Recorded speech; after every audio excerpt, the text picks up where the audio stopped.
sebagai pengajar praktik dan Ibu Marini sebagai teman sejawat praktek coaching hari ini. Untuk pendampingan individu keempat kali ini yaitu melaksanakan praktek coaching dengan teman sejawat yaitu dengan Ibu Marini. Untuk sebelum memasuki praktek coaching, silakan apa yang menjadi kendala atau masalah yang ada pada Ibu Marini. Dipersilahkan untuk waktunya. Terima kasih Bu Tio atas kesempatan dalam kegiatan ini. Saya ingin mungkin sharing dengan Bu Tio terkait dengan keadaan siswa di sekolah, di dalam kelas. Ada salah seorang siswa yang keadaan hasil belajar dan juga mungkin kehadirannya sering tidak masuk sekolah. Jadi anak tersebut sering tidak masuk sekolah, kadang tanpa kabar dan berita, terus juga otomatis juga pembelajaran tidak diikuti, tugas juga tidak dikerjakan, dan nilainya juga hasilnya juga tidak baik. Jadi tujuan kita hari ini praktek coaching itu, jadi tujuannya apa yang Ibu inginkan dari kita untuk coaching hari ini? Kira-kira apa yang Ibu inginkan solusi dan apa? Tujuan saya coaching hari ini supaya ada perbaikan dalam proses pembelajaran, dalam proses kehadiran anak tersebut di sekolah, sehingga pembelajaran tersampaikan dengan maksimal dan nilai anak-anak tersebut juga bisa bagus. Oke, baik Bu Marini. Selanjutnya mengenai masalah tadi dengan peserta didik ya Bu ya, apakah itu terjadi pada satu orang atau lebih di kelas? Yang dominan itu yang mungkin yang agak mengganggu itu satu orang, karena yang lainnya memenuhi syarat kehadiran. Itu hanya ada satu orang yang siswa yang jarang masuk.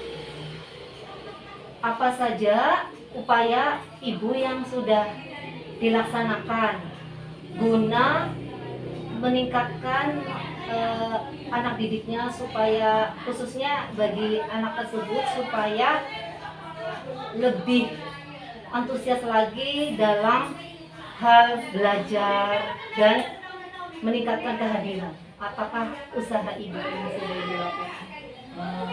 Saya sebagai wali kelas melakukan komunikasi dengan pihak keluarga, menanyakan apa alasan anak tersebut tidak hadir. Setelah saya telusuri, mungkin anak itu saya bilang lebih banyak tidak hanya membutuhkan dari pihak sekolah, tapi mungkin lebih pada internal keluarga, dengan posisi orang tua yang sudah berpisah, tinggal sama nenek. Terkadang anaknya memang sering membantah pada keluarga, mungkin pendekatannya mungkin lebih harus, malah pihak keluarganya ngomong mungkin dia akan lebih menerima nasihat dari orang luar, karena dianggapnya kalau keluarga sendiri sering membantu. Jadi saya sudah menanyakan lebih kompleks masalah mungkin karena memang orang tua yang sudah berpisah, juga tinggal dengan nenek, jadi pendekatannya lebih kompleks lagi gitu. Kadang persiapan juga memang kondisi yang tidak kondusif lah yang dihadapi anak-anak tersebut. Kadang juga untuk sarapan belum ada sarapan, terus kita juga tidak kontrol, kayak katanya tidur jam berapa, kadang begadang gitu kan, kadang kontrol terhadap HP juga kurang gitu. Nah, hal-hal seperti itu sudah saya komunikasikan dengan keluarga gitu. Sudah dikomunikasikan dengan keluarga ya. Terus dari yang Ibu lakukan itu, faktor-faktor apa saja selain faktor itu yang berpengaruh lagi untuk kebaikan bagi peserta didik tersebut. Maksudnya Faktor ya yang tadi sudah ibu sebutkan kan, faktor-faktor yang menjadi hambatan itu kan yang mempengaruhi anak didik tersebut, kayak semacam belum sarapan apa segala macam. Ada lagi kah yang menjadi penghambat? kalau saya bilang mungkin justru faktor lainnya itu faktor utama gitu, karena yang saya tangkap anak tersebut menjadi agak liar karena memang kurang kasih sayang. Karena seusia anak kelas 4, karena dia pernah ngomong gini, pamannya pernah ngomong gini, kenapa saya tidak diantar oleh ibu saya. Nah, dia tidak mau sekolah karena waktu itu dia tidak mau sekolah karena dia hari itu pengen diantar sama ibunya, karena ibunya datang.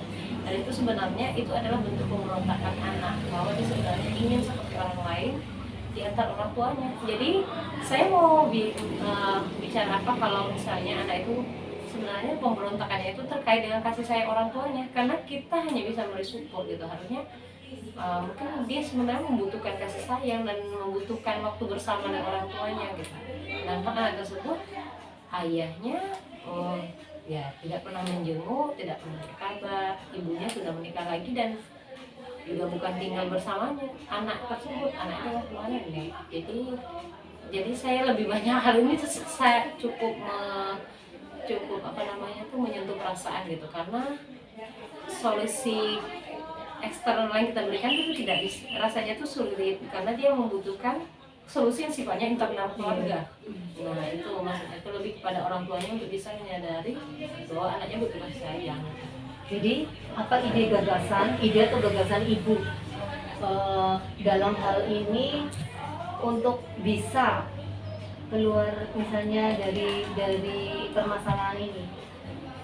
Kalau sebagai Gagasan atau ide yang kira-kira mau ibu terapkan gitu? Kalau sebagai orang sejauh eksternal gitu ya, kepada mungkin kepada orang tuanya, kepada pamannya, saya tidak pernah bilang bahwa sebenarnya anak yang membutuhkan mungkin merindukan sosok ibu. Mungkin lebih banyak meminta ibunya sekali untuk memberikan waktu bersama dengan anak tersebut. Terus kepada anaknya saya juga maksudnya lebih banyak menenangkan secara mungkin berdamai secara perasaan gitu ya, bahwa lebih banyak untuk bersyukur gitu, bahwa kita masih ada anggota lain yang keluarga lain yang peduli gitu. Karena kalau tidak seperti itu, karena hanya butuh anak itu berdamai dengan dirinya. Karena kalau tidak ada sikap menerima, dia akan memberontak secara terus menerus gitu, bahwa kenapa dia tidak mendapatkan seperti orang lain gitu. Saya berharap itu kalau anak itu saya lebih pada sifatnya personal, karena sebenarnya akademik kemampuan belajarnya itu bukan masalah, bukan kemampuan belajar sebenarnya, hanya itu tadi persiapan belajar dan kondisi di rumahnya yang kurang ya, dari yang ibu sebutkan tadi, ibu jabarkan dan ibu secara detail keterangannya. Untuk selanjutnya setelah ini apa kira-kira yang akan ibu lakukan ke depannya? Saya mungkin lebih banyak berkomunikasi dengan keluarga, mengabari hal apa yang diperlukan, terus perkembangan anaknya di sekolah bagaimana, sehingga terus saya juga lebih banyak berkomunikasi dengan anak, karena setelah pulang sekolah sering saya panggil secara mandiri, secara pribadi gitu, personal. Kapan itu Bu? Kapan dilakukan? Pulang sekolah. Saya sudah pernah melakukannya. Mungkin anaknya nangis gitu, mungkin itu saya berpikir lebih banyak ke konseling ternyata. Siapa saja Bu kira-kira yang dapat mendukung untuk usaha ibu ini? Maksudnya mendukung usaha yang Bu ini lakukan ini, siapa saja yang yang terlibat sekolah. gitu iya. Siapa aja yang kalau di kelas ya, saya mungkin sebagai guru kelas saya pribadi, dan juga mungkin sebagai lingkungan sekolah saya berusaha satu memahamkan teman kelas untuk mensupport temannya dan memahamkan kondisi anak tersebut bersama temannya, sehingga saya support dan mungkin dukungan dari semua guru supaya anak itu bisa masuk itu, dan tanda petik ya kita yang harus mengerti kondisinya begitu kompleks. Jadi jangan yang mudah menghakimi, tidak seperti apa yang kita lihat di luar. Ketika dia berbuat salah, di luar itu dia punya masalah yang justru kita sendiri mungkin agak sulit untuk memecahkannya gitu. Tidak hanya solusinya bukan satu gitu, sebenarnya jadi dukungan semua saya sebagai guru kelas, teman-teman sekolah di kelas, supaya dia merasa banyak orang yang memperhatikan dan menyayangi, terus juga pengertian dari semua guru sehingga tidak mudah menghakimi anak tersebut. Oh ya, jadi ibu sudah tahu ya apa dari permasalahan yang ibu hadapi itu, tadi ibu sudah menggalinya sendiri dengan jawaban-jawaban yang ibu sampaikan. Dalam hal ini rencana aksi kedepannya untuk menanamkan rasa tanggung jawab ke anak itu bagaimana? Rasa tanggung jawab ke anak, Ya. saya lebih memilih mungkin mengajak anak itu berkontemplasi.